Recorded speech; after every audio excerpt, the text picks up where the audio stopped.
Hello दोस्तों, हमारे Raghav voice channel पर आपका स्वागत है।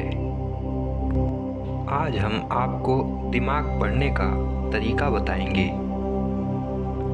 आज हम बताएंगे कि कैसे जानें किसी के दिमाग में क्या चल रहा है। काश हम किसी का मन पढ़ पाते। ये एक ऐसी सुपर पावर है जिसे पाने की इच्छा कभी न कभी लगभग हर किसी को होती ही है। और हो भी क्यों ना, आखिर किसी के मन की बात जान लेने के फायदे भी तो बहुत हैं। लेकिन अगर सामने वाले ने उसके विचारों को अपने मन में ही बंद करके रखा है, तो फिर आप कैसे जानेंगे कि उसके मन में आखिर चल क्या रहा है। वैसे माइंड रीडर बनने के कई सारे तरीके मौजूद हैं।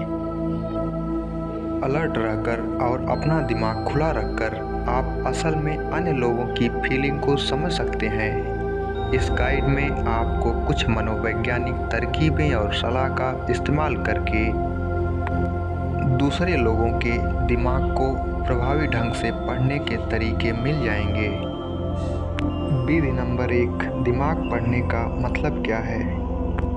नंबर 1, माइंड रीडिंग दूसरे व्यक्ति के मन में क्या चल रहा है यह समझने के लिए संकेतों को एक साथ मिलाने की क्षमता है। यह वास्तव में टेलीपैथी या लोगों के दिमाग को पढ़ने के लिए किसी प्रकार की अलौकिक शक्ति नहीं है, लेकिन कुछ मनोवैज्ञानिक इसे सहानुभूति सटीकता कहते हैं, जो संकेत है जिनके साथ आपको थोड़ा बहुत अंदाज़ा मिल जाता है कि वास्तव में किसी के दिमाग में क्या है। ये संकेत किसी व्यक्ति की बॉडी लैंग्वेज, उनके बैकग्राउंड और यहाँ तक कि उनके बोलने की डिटेल और स्टाइल पर ध्यान देकर भी सामने आ सकते हैं। उदाहरण के लिए हो सकता है कि नाराज़ या दुखी होने पर वो अपनी बाहों को सामने क्रॉस करके रख सकता है। कुछ साइंटिस्ट माइंड रीडिंग मोटिवेशन नाम के एक अन्य पहलू का भी सुझाव देते हैं, जो दूसरों की मानसिक स्थिति को समझने की एक उपयोगी क्षमता है।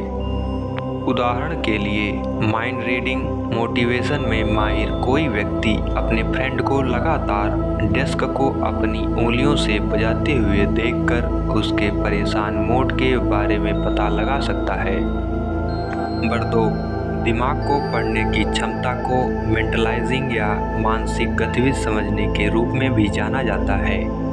वास्तव में लगभग हर कोई हमेशा ऐसा करता है। शायद आप हर समय दिन में कम से कम 2 या 3 बार यह पता लगाने की कोशिश कर सकते हैं कि दूसरे लोग क्या सोच रहे हैं। हो सकता है कि आपको इस बात की पूरी जानकारी भी न हो कि आप यह कर रहे हैं। मानसिकता तब भी हो सकती है जब आप किसी पूरी तरह से अलग चीज़ के बारे में सोच रहे हों।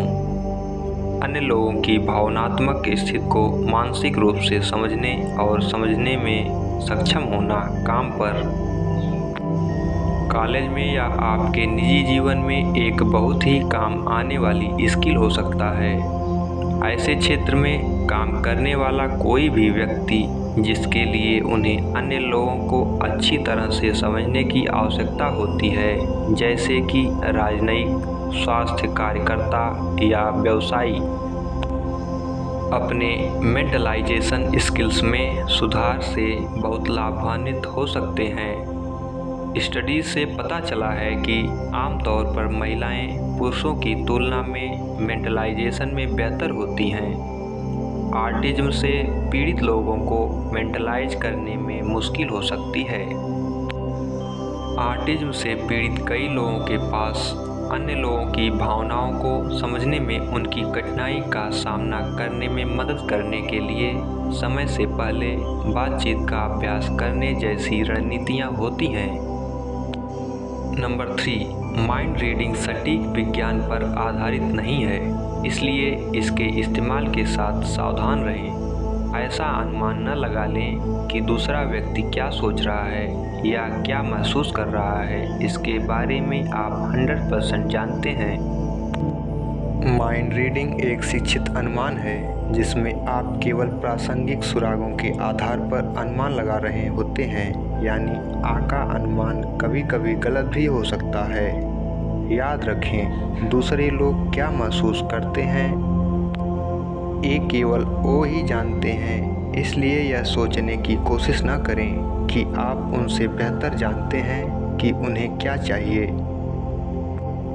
दूसरी विधि, अपनी डेली लाइफ में माइंड रीड करना सीखें।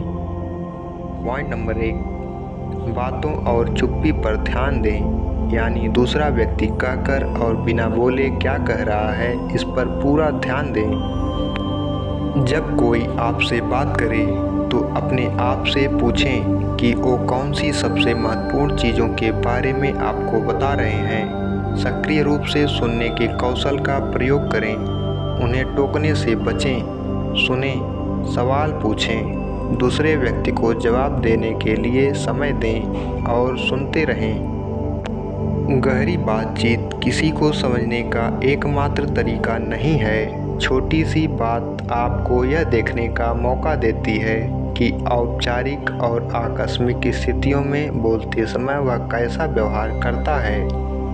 उदाहरण के लिए, आपका एक फ्रेंड मौसम के बारे में चर्चा करते समय हंसमुख और बातूनी लग सकता है, लेकिन जब आप उसकी फैमिली के बारे में पूछते हैं तो वही हंसमुख फ्रेंड एक पल के लिए चुप हो जाता है और अस्पष्ट रूप से जवाब देता है। इसका मतलब संभावना है कि परिवार का विषय उसे असहज महसूस कराता है।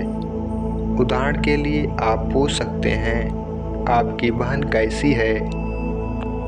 और अपने दोस्त के मुझे लगता है कि वह ठीक है जवाब देने से पहले एक पल के लिए आपका सामना चुप्पी से होता है।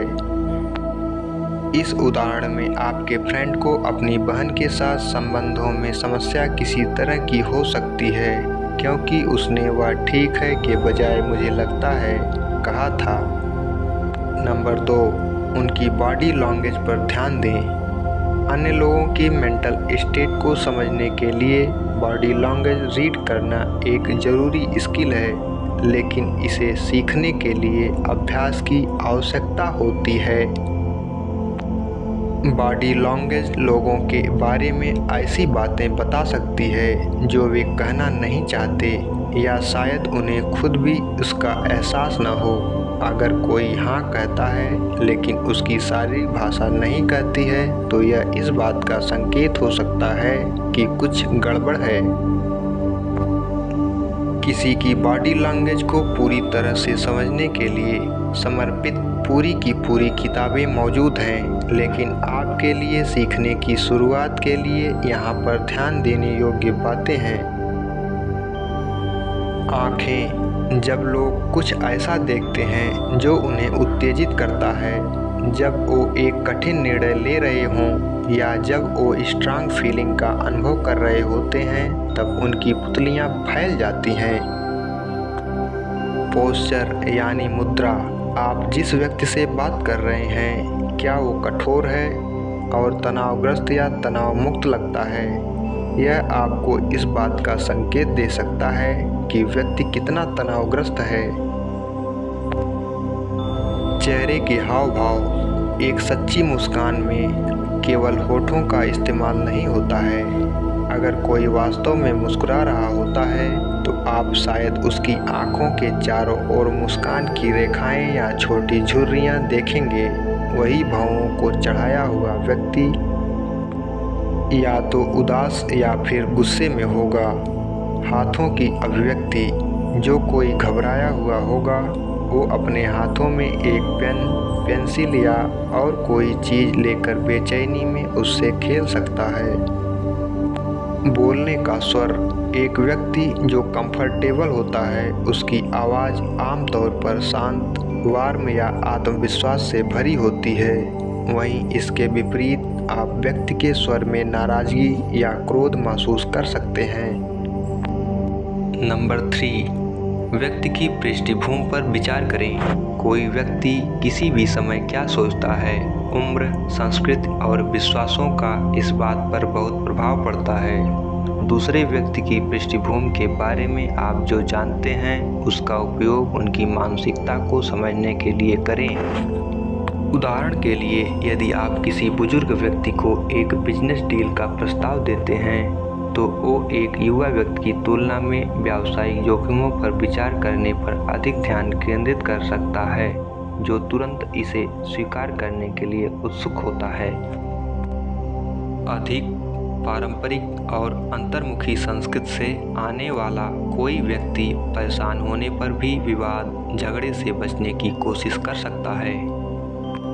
नंबर 4, सहानुभूति की अपनी भावना का प्रयोग करें। संवेदी धारणा एक ऐसा शब्द है जिसका अर्थ है कि आपके आसपास की दुनिया के संबंध में आपका शरीर कैसा महसूस करता है। इसके बारे में जागरूक होना, यानी आप अन्य लोगों के साथ बातचीत करते समय महसूस होने वाली शारीरिक संवेदनाओं से अवगत हैं। किसी अन्य व्यक्ति को बीमार या पीड़ित देखना शारीरिक संवेदनाओं को ट्रिगर कर सकता है, जो आपको भी पीड़ित करता है। अगर कोई आपको बहुत दुखी या खुश महसूस कराता है तो इन संकेतों का उपयोग करके सोचें कि क्या वो वास्तव में खुद भी उन भावनाओं को महसूस कर रहे हैं या नहीं। तीसरी विधि, दिमाग पढ़ने के अन्य तरीके क्या हैं? नंबर 1, उनकी राइटिंग। उसके टेक्स्ट या ईमेल में आपके अनुसार उसे कौन से विषय सबसे ज़्यादा पसंद आते हैं। यदि वह ब्लॉग या सोशल मीडिया पर पोस्ट करता है तो उन्हें पढ़ने के लिए समय निकालें। जब वह किसी ऐसे विषय पर चर्चा करता है जिसे वह वास्तव में पसंद करता है तो उसकी शैली और शब्दों का चुनाव कैसा होता है। उदाहरण के लिए, आप यदि ऐसे व्यक्ति के बारे में जानना चाहते हैं जो यात्रा के बारे में लिखना पसंद करता है, तो यदि आप अपने शौक से संबंधित विषयों पर चर्चा करते हैं तो वे आपसे बातचीत करने में रुचि ले सकते हैं। नंबर 2, उनकी सोशल मीडिया। लोग जिन चीज़ों के बारे में पोस्ट करते हैं और अपने पोस्ट में वो जिस लहजे का इस्तेमाल करते हैं उससे आपको हर तरह के विषयों पर उनके विचारों और भावनाओं के बारे में सुराग मिल सकता है। आप सोशल मीडिया का उपयोग यह बताने के लिए भी कर सकते हैं कि सामाजिक परिस्थितियों में कोई कितना सहज है। अंतर्मुखी लोग मैं जैसे आत्म केंद्रित शब्दों का उपयोग करना पसंद करते हैं, जबकि बहिर्मुखी ऐसे शब्दों का उपयोग करते हैं जो सामाजिक गतिविधियों का वर्णन करते हैं, जैसे प्यार, रात या पार्टी। यदि आप सोशल मीडिया के जरिए किसी व्यक्ति की मानसिकता के बारे में अधिक जानना चाहते हैं तो उसके शौक और रुचियों का अंदाज़ा लगाने के लिए उसके द्वारा फॉलो किए जाने वाले अकाउंट्स की जांच करें। नंबर 3, उनके करीबी दोस्त उनके बारे में क्या सोचते हैं। जो लोग उस व्यक्ति के करीब हैं जिसे आप बेहतर ढंग से समझने की कोशिश कर रहे हैं, शायद उनकी पसंद और नापसंद का और साथ ही कुछ स्थितियों में उसकी प्रतिक्रिया के बारे में अच्छा विचार रखते होंगे, जिसके बारे में आप जानने में रुचि ले रहे हैं। उस व्यक्ति के किसी मित्र या परिवार के सदस्य से पूछने की कोशिश करें हैं कि किसी खास विषय के बारे में वो क्या सोच सकता है। उदाहरण के लिए, यदि आप यह पता लगाने की कोशिश कर रहे हैं कि कोई व्यक्ति डेट पर क्या करना चाहेगा तो उसके भाई बहनों से इस तरह के सवाल पूछने की कोशिश करें। आपकी बहन को किस तरह का खाना पसंद है। नंबर 4, उनकी पर्सनल स्टाइल और लुक्स। जैसे फर कोट पहनने वाला कोई व्यक्ति शायद पशु अधिकार कार्यकर्ता नहीं होगा। याद रखें कि आप किसी व्यक्ति के अपीयरेंस से केवल कुछ सीमित निष्कर्ष ही निकाल सकते हैं। एक यूनिफॉर्म इस बारे में अधिक बताती है कि कोई व्यक्ति कहाँ काम करता है, न कि वह कौन है। उदाहरण के लिए, यदि किसी ने अपने बालों को असामान्य रंग में रंगा है और फैंसी कपड़े पहनता है, तो सामाजिक मुद्दों पर उनके अपरंपरागत और खुले विचारों वाले होने की संभावना है।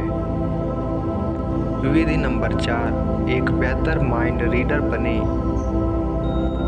नंबर 1, अपने खुद की राय और व्यक्तिपरकता पर ध्यान न दें। किसी और को कैसा महसूस हो रहा है, इस पर विचार करते समय अपने मन को निष्पक्ष रखने की कोशिश करें। याद रखें, सिर्फ इसलिए कि आप एक निश्चित तरीके से प्रतिक्रिया करेंगे, इसका मतलब यह नहीं है कि कोई और भी ऐसा ही करेगा। उदाहरण के लिए, सिर्फ इसलिए कि अगर किसी ने आखिरी समय में अपनी प्लान को कैंसिल कर दिया तो आप परेशान होंगे, इसका मतलब यह नहीं है कि अन्य भी होंगे। नंबर 2, विवेचनात्मक तर्क या इंडक्टिव रीजनिंग का अभ्यास करें। जबकि निगमनात्मक तर्क या डिडक्टिव रीजनिंग में आप एक आधार के साथ शुरू करते हैं और फिर उस आधार के लिए सबूत खोजने की कोशिश करते हैं। वह गुस्से में है, इसलिए वह फर्श को देख रहा है।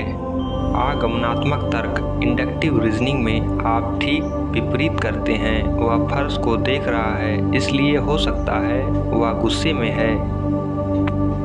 दिमाग पढ़ने के लिए सबसे ज़रूरी बात, किसी व्यक्ति की भावनाओं पर निर्णय लेने से पहले सबूत इकट्ठा करना है, न कि इसके विपरीत। सामाजिक चिंता वाले लोगों को अक्सर आगमनात्मक रूप से तर्क करने में परेशानी होती है। यदि आप मान लेते हैं कि अन्य लोग आपको नकारात्मक रूप से जज कर रहे हैं और वो इसे साबित करने का प्रयास करते हैं, तो आप माइंड रीड नहीं कर रहे हैं। ये केवल आपकी चिंता है जो बोल रही है। नंबर 3, उनसे सीधे सवाल पूछें। भले ही ये माइंड रीडिंग नहीं है, लेकिन किसी दूसरे व्यक्ति की भावनाओं को समझने का सबसे अच्छा तरीका यही है कि आप उनसे सीधे बात कर लें। स्टडीज से पता चला है कि दूसरों के साथ सहानुभूति रखने और उनकी जगह खुद को रखकर विचार करने की हमारी क्षमता उतनी मजबूत नहीं है जितनी हम सोचते हैं। गलतफहमी से बचने के लिए आपको ईमानदारी से जिज्ञासु और साहसी होना चाहिए। उदाहरण के लिए, आप ऐसा कुछ कह सकते हैं, मुझे लगता है कि आप थोड़े नर्वस हैं, लेकिन मैं गलत हो सकता हूँ। आप कैसा फील कर रहे हैं?